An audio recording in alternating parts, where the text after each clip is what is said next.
Good afternoon, students. Today we will read the basic concepts of macroeconomics. I am not going to cover the national income numericals because in this online session it will be difficult for you people to understand the numericals, and there is no interaction between us. You cannot there is not a clear interaction so that I can explain you. So what we are doing here, we are just understanding the terms which will be used again and again in the national income concept. So first one is domestic territory. Domestic territory means the political frontiers of a country. जो boundaries होती है actually, जो territory मतलब सीमा. Okay, domestic territory मतलब घरेलू सीमा. Domestic territory important concept है national income में, क्योंकि जब अकाउंटिंग होती है तो डोमेस्टिक टेरिटरी हेल्प करती है to find out the domestic income. ठीक है. All of these concepts we will read very in detail, but what I have mentioned here just मैंने यहाँ पे केवल टॉपिक्स और उनका नेम और एक छोटा सा डेफिनेशन या फिर डिस्क्रिप्शन मेंशन किया है, क्योंकि to write down whole the things is not possible, है ना. So what you people should do that you listen this video very carefully, because I will use terms, examples which are not mentioned in the slide. So domestic territory means the political frontiers. However, national income accounting के लिए इसे एक wider sense में भी use किया जाता है. We will see in addition to political frontiers को के साथ ही कुछ ऐसे एग्जाम्पल्स हैं जो भी डोमेस्टिक टेरिटरी में ही इंक्लूड होते हैं. जैसे कि कोई शिप्स है, एयरक्राफ्ट्स है जो ओन्ड एंड ऑपरेटेड, उनका ऑनर जो है और जो ऑपरेटर है वो एक नॉर्मल रेसिडेंट है.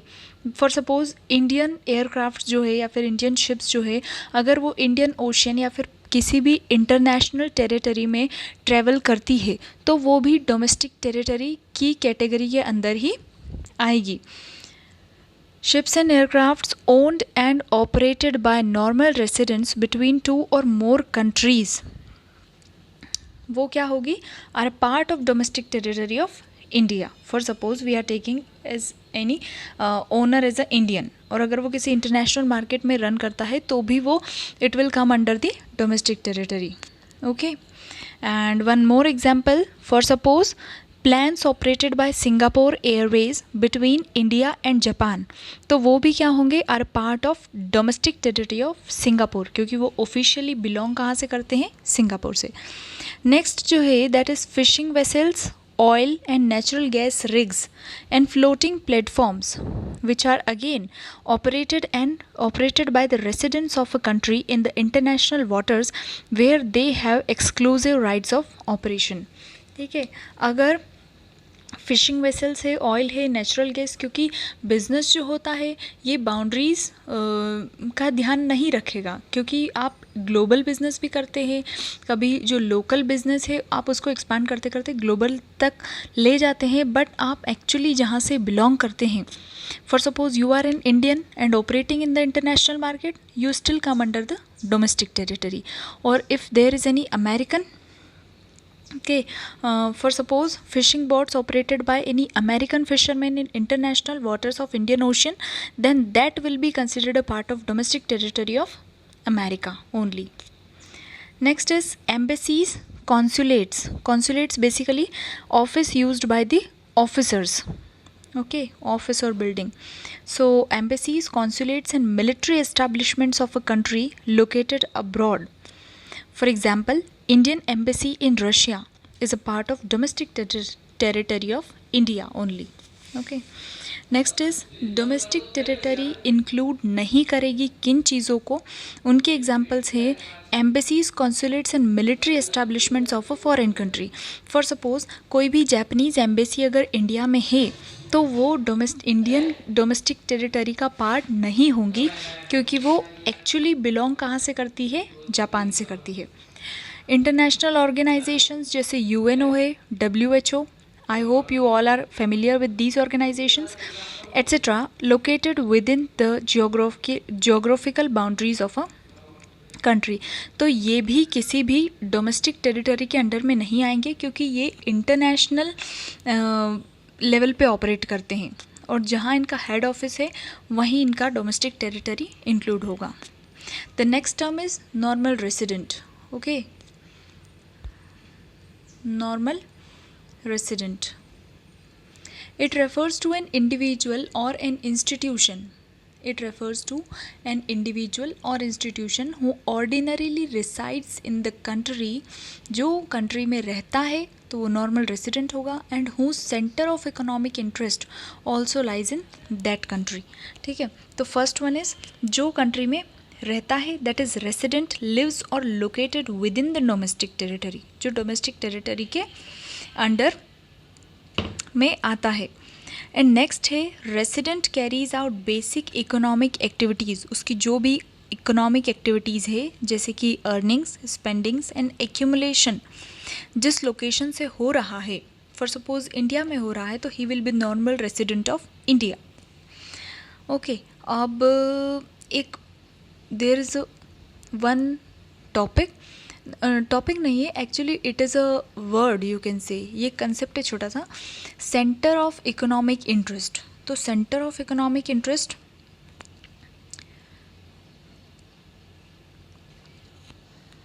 Wait let me check it once again, whose center of economic interest also lies in that country. Center of economic interest, I have told you already that a person जहाँ पे एक तो वो रहता है with in the domestic territory, और second जो उसकी अर्निंग्स, स्पेंडिंग्स और एक्यूमुलेशंस हैं वो उसी डोमेस्टिक लोकेशन से बिलोंग करती है। Followings are not included under the category of normal resident. कौन सी?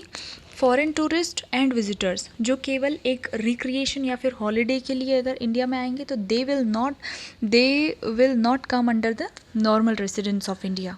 ठीक है, नेक्स्ट है foreign staff of embassies.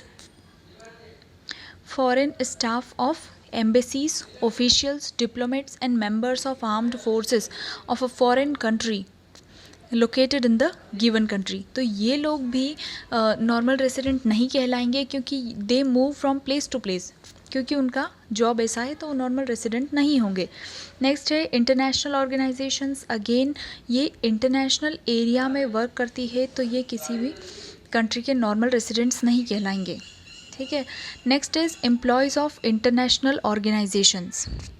Employees of international organisation are considered as residents of the countries to which they belong, जहाँ से वो belong करते हैं वहीं के रेसिडेंट कहलाएंगे, and not of the international area. For suppose an American working in UNO office located in India will be treated as normal resident of America only and not of India. Crew members of foreign vessels, commercial travelers and seasonal workers, provided their stay is less than 1 year. One more thing, अगर एक American, जैसा कि हमने example लिया, जो UNO में work करता है and if he comes here in India तो he will not be a normal resident, but if he works for more than 1 year, अगर 1 साल से ज़्यादा वो यहाँ पे काम कर रहा है तो then he will also be treated as normal resident of India. Actually इसका ये एक बाउंडेशन होता है कि लेस देन 1 ईयर अगर कोई है किसी भी पर्टिकुलर कंट्री में तो वो नॉर्मल रेसिडेंट नहीं हो सकता, बट अगर वो मोर देन 1 ईयर वहाँ पे रिसाइड करता है तो he will be the normal resident of the country. Next concept है सिटीजनशिप वर्सेस रेसिडेंटशिप। ठीक है, सिटीजनशिप रेसिडेंटशिप में डिफरेंस होता है। सिटीजनशिप बाय बर्थ होती है, you are born in India then you are citizen of India. ठीक है, एक तो ये इसका बेसिस है सिटीजनशिप का। Second, you apply for citizenship in any country, for suppose any foreigner applies in India for citizenship, तो by legal provisions उसको citizenship मिल सकता है। नेक्स्ट है रेसिडेंटशिप। रेसिडेंटशिप होगी आप अगर अमेरिका में भी जाते हो, वहाँ पे बिजनेस करते हो, then you are resident of America, you are not a citizen of America. Residentship is an economic concept based on the basic economic activities performed by a person. Economic activities, that is business or any of the trading company if you have. Okay तो वो आप जहाँ पे भी आपका business carry out करते हो, organisation carry out करते हो, तो आप वहाँ के रेसिडेंट कहलाओगे, not citizen. An individual is a normal resident of a country if he ordinarily resides in the country for a period of more than 1 year and his center of economic interest also lies in that country. Again, resident वो resident कहलाएगा जब वो more than 1 year किसी भी country में काम करता है और उसका economic interest उसी कंपनी में, उसी कंट्री से बिलोंग करता है. Example is here, a Chinese living in India for more than 1 year is a normal resident of India. वो normal resident हो जाएगा अगर if he is living for more than 1 year in India.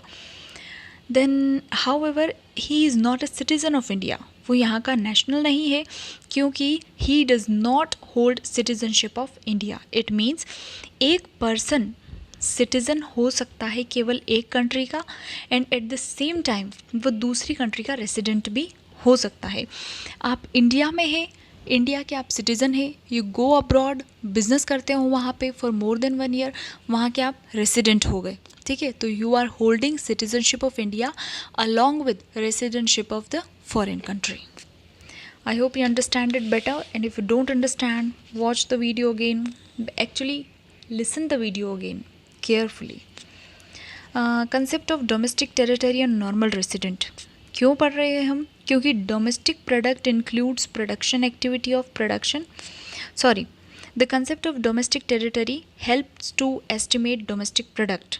अब domestic product क्या होता है? ये include करता है production activity of production unit located in the economic territory irrespective of the fact whether carried out by the resident or non-resident. कोई भी economic activity जो इंडिया में हो रही है, ओके, तो they are yielding for India only. तो उसके अकॉर्डिंग या तो कोई फॉरेनर है या फिर कोई इंडियन है, बट जो अर्निंग्स हो रही है that will be included in the domestic product. इसलिए हम डोमेस्टिक टेरिटरी का कंसेप्ट पढ़ते हैं. नेक्स्ट है concept of normal resident help करता है टू एस्टिमेट नेशनल प्रोडक्ट. अब national product include productive activities of normal residents irrespective of the fact whether performed within the economic territory or outside. कोई भी Indian okay या तो वो America में business करता है, जापान में बिजनेस करता है, या फिर इंडिया में ही बिजनेस करता है, वो नॉर्मल रेसिडेंट इंडिया का है, तो उसकी सारी जो अर्निंग्स होंगी that will be counted in the national product. Next जो कंसेप्ट है आपका दैट इज फैक्टर इनकम.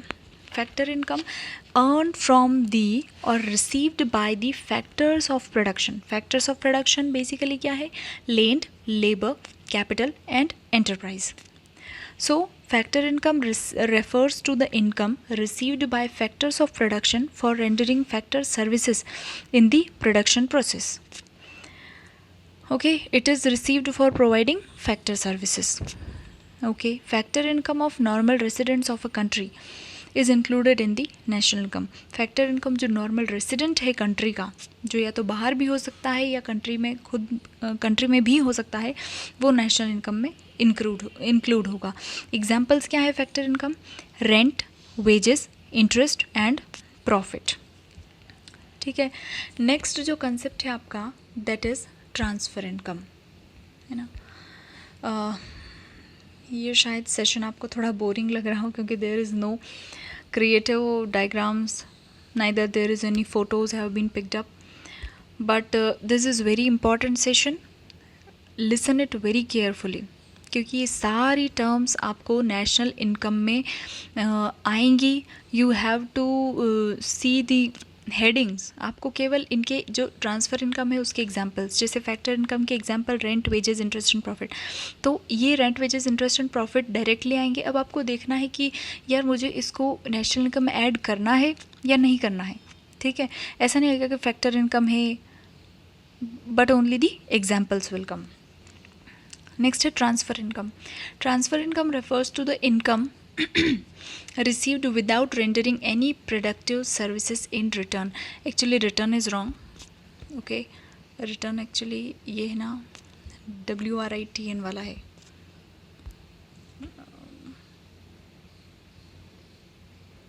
ओहो, मैंने फिर यही लिख दिया, सॉरी.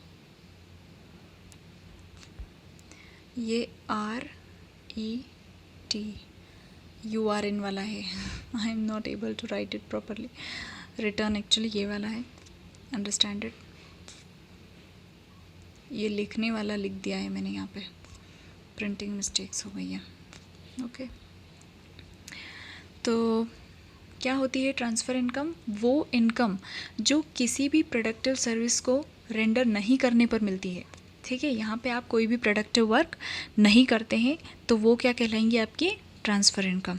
ये वन साइडेड कंसेप्ट है, क्योंकि जैसे गवर्नमेंट है, गवर्नमेंट अगर कुछ भी जो backward sections of the society है उनके लिए कुछ भी सब्सिडी वगैरह या फिर स्कॉलरशिप वगैरह अगर ऑर्गेनाइज़ करती है, तो जो सेक्शंस है जिनके लिए ऑर्गेनाइज़ किया जा रहा है वो कुछ भी नहीं कर रहे हैं. They are not doing anything productive, but still government is paying them. So that is basically transfer income. और ये एक वन साइडेड कंसेप्ट होता है, that is unilateral concept. Transfer income is not included in the national income. क्यों नहीं include होती है? क्योंकि कुछ भी प्रोडक्शन या फिर कोई भी प्रोडक्टिव एक्टिविटी नहीं होती है. Production of goods and services, in return factor payment, एक फ़्लो होना चाहिए इनकम का. बट यहाँ पे ये वन साइडेड कंसेप्ट है, फ़्लो नहीं है, केवल एक यूनिलेटरल कंसेप्ट है. नेक्स्ट है, it can be received either with in the domestic territory of a country और फ्रॉम अब्रॉड. ठीक है, डोनेशंस कहीं से भी आ सकते हैं, तो ये डोमेस्टिक टेरिटरी के अंदर भी हो सकता है या फिर अब्रॉड से भी हो सकती है ट्रांसफ़र इनकम. नेक्स्ट है, इसके जो एग्जांपल्स हैं that is old age pension, scholarship, unemployment allowance, pocket money etcetera. Okay, जो taxes received by the government are the transfer income. अच्छा, जो टैक्स गवर्नमेंट रिसीव करती है वो भी ट्रांसफ़र इनकम है, क्योंकि they are received without providing any productive services in return. Similarly subsidies जो गवर्नमेंट पे करती है वो भी ट्रांसफ़र पेमेंट्स होंगी, वो ट्रांसफ़र पेमेंट्स होंगी गवर्नमेंट की. ओके फाइन, क्योंकि वो पे कर रही है सब्सिडी, है ना. नेक्स्ट देखो, ट्रांसफ़र इनकम जो है इनके भी दो कैटेगरीज़ है, एक करंट ट्रांसफ़र से, दूसरा कैपिटल ट्रांसफ़र से. बट इतना आपको डीप में जाने का ज़रूरत नहीं है. अगर somewhere it will come then I will explain you. You have to go through the differentiation between factor income and transfer income. यहाँ पे बुक में जो बेसिस दे रखे हैं वो पहला है मीनिंग लिखना है आपको दोनों के. नेचर में जो फैक्टर इनकम है वो इंक्लूड होती है नेशनल इनकम और डोमेस्टिक इनकम दोनों में. ट्रांसफ़र इनकम ना ही तो नेशनल इनकम में इंक्लूड होगी और ना ही डोमेस्टिक इनकम में इंक्लूड होगी. Concept, factor income earning concept है, ट्रांसफ़र इनकम रिसिप्ट कंसेप्ट है. Recipient, factor income is received by factors of production और transfer income is generally received by the household and government. Examples I have already told you. Next, moving through the final goods and intermediate goods. This is the last topic of today. Final goods and intermediate goods. Final good refer to those goods which are used either for consumption or for investment. ठीक है, final goods वो होते हैं जो direct consume होंगे या फिर किसी भी इन्वेस्टमेंट पर्पस के लिए यूज़ किए जाएंगे. फाइनल गुड्स इंक्लूड करते हैं goods purchased by consumer house hold. जैसे आप परचेज करते हैं टूथपेस्ट, आप परचेज करते हैं any soap, okay, you purchase is milk, तो वो क्या हो जाएगा आपके लिए final goods. Consumer household as they are meant for final consumption. Goods जो परचेज किए जाते हैं कंज्यूमर हाउस होल्ड के द्वारा as they are meant for final consumption. आप अगर दूध ले जाओगे, चाय बनाओगे, दही बनाओगे, जो भी आपका जो पर्सनल कंजम्पशन है वो आप उससे डायरेक्टली यूज़ करोगे, आप उसे रीसेल या फिर इन्वेस्ट नहीं करोगे. ओके, नेक्स्ट इज गुड्स पर. इसके ही कुछ पॉइंट्स है, फीचर्स हैं कि एक्चुअली इनकी क्या कैरेक्टरिस्टिक्स होती हैं. Goods purchase by firms for capital formation और इन्वेस्टमेंट. अगर कोई भी इंडस्ट्री अगर मशीनरी परचेज करती है तो वो उसका यूटिलाइजेशन करेगी, ओके, तो वो उसके लिए क्या हो जाएगा, फाइनल गुड हो जाएगा. या फिर वो इन्वेस्टमेंट पर्पस के लिए भी यूज़ कर सकती है. अब एक मशीनरी परचेज़ की, फॉर सपोज ऐसी मशीनरी जिससे दूसरे जो आपके इनपुट्स है वो कन्वर्ट हो जाएंगे आउटपुट में, तो वो मशीन आपको क्या दे रही है, it is yielding you, okay, returns दे रही है वो, तो वो आपका क्या हुआ, मशीनरी में इन्वेस्टमेंट हुआ. तो नेक्स्ट ठीक है, तो ये फाइनल गुड्स होते हैं. It must be noted that final goods are neither resold, ये ना ही तो रीसेल किए जाते हैं और ना ही फर्दर इनमें ट्रांसफॉर्मेशन मॉडिफिकेशन किया जाता है in the process of production. तो ये कौन से होते हैं? फाइनल गुड्स होते हैं. नेक्स्ट आते हैं इंटरमीडिएट गुड. इंटरमीडिएट गुड्स जो होते हैं refers to those goods which are used either for recent नहीं, एक्चुअली इट इज़ रीसेल है.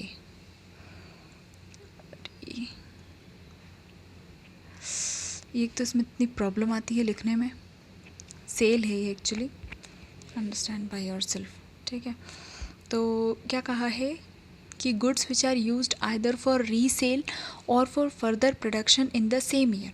ठीक है, सेम ईयर पर इसलिए फोकस किया गया है क्योंकि अगर इंटरमीडिएट गुड एक साल से ज़्यादा होता है या फिर एक साल से ज़्यादा के लिए उसे रखा जाता है तो वो फाइनल गुड में कन्वर्ट हो जाएगा. तो इंटरमीडिएट गुड वो होते हैं which are used either for resale और for further production in the same year. They have derived demand. Derived demand होती है फॉर सपोज शुगर है, ओके, और शुगर को आप यूज़ करने वाले हो for making sweets, okay, sorry, pronunciation mistake, sweets you are going to make from sugar. तो जो स्वीट का डिमांड है उसी के अकॉर्डिंग शुगर की डिमांड होगी, या फिर any other product which are made from sugar. तो जो बेसिक जो फाइनल प्रोडक्ट का प्राइस है उसी के अकॉर्डिंग इंटरमीडिएट जो गुड है उसका प्राइस डिसाइड होगा. Okay, value of intermediate goods is merged with the value of final goods. ठीक है, example is there. For suppose एक आप वीट परचेज करते हो वर्थ 700 रुपीज़. ठीक है, और उसे कन्वर्ट करते हो फ्लोर में, अब वो कितने का हो गया? 1000 रुपीज़ का. ठीक है, तो अब जो वैल्यू है फ्लोर की वो इंक्लूड करती है वैल्यू ऑफ वीट ऑल्सो. वो 700 रुपये से 1000 में ऐड हो जाएंगे, ऑलरेडी इंक्लूडेड है एक्चुअली. ओके, तो these are basically final goods and intermediate goods. यहाँ पे बता रखा है one slide you have got final goods, shirts and intermediate good, any fabric. Okay, ठीक है, we use the fabric to make something else, that is shirts और anything we can make from the fabric. Final good होगा shirt क्योंकि ये directly use होगी, you will wear it directly, है ना, ऐसा तो नहीं कुछ और इससे प्रोड्यूस करोगे, मॉडिफिकेशन करोगे. फाइनल गुड्स के भी दो कैटेगरीज होती हैं, दो टाइप्स होते हैं, कंज्यूमर गुड्स और capital goods. Goods that can directly be consumed for satisfying the human wants. ठीक है, जो डायरेक्टली कंज्यूमर यूज़ करेंगे सेटिस्फाई करने के लिए अपनी वांट को, तो वो कंज्यूमर गुड होंगे. और कैपिटल गुड्स वो होंगे जो फैसिलिटेट, क्या कहा है, goods that are use to facilitate the production process either as an investment और एज अ रॉ मटेरियल. वो या तो इन्वेस्टमेंट पर्पज़ के लिए यूज़ हो जाएंगे या फिर किसी भी या फिर रॉ मटेरियल का काम करेंगे. ठीक है, तो वो कैपिटल गुड होगा. Difference between capital goods and consumer goods. Capital goods, tractor you can see over here, tractor ही ना, हाँ ये ट्रैक्टर. एंड कंज्यूमर गुड्स ये डायरेक्टली यूज़ किए जाते हैं. फाइनल गुड्स और इंटरमीडिएट गुड्स, इनका भी डिफ्रेंसिएशन आपको देखना है. Okay, you have to learn this. And consumer goods और capital goods, read it once, क्योंकि इतना ज़्यादा वो नहीं है essential, necessary. Fine, this is it for today. Tomorrow we'll read the production boundary.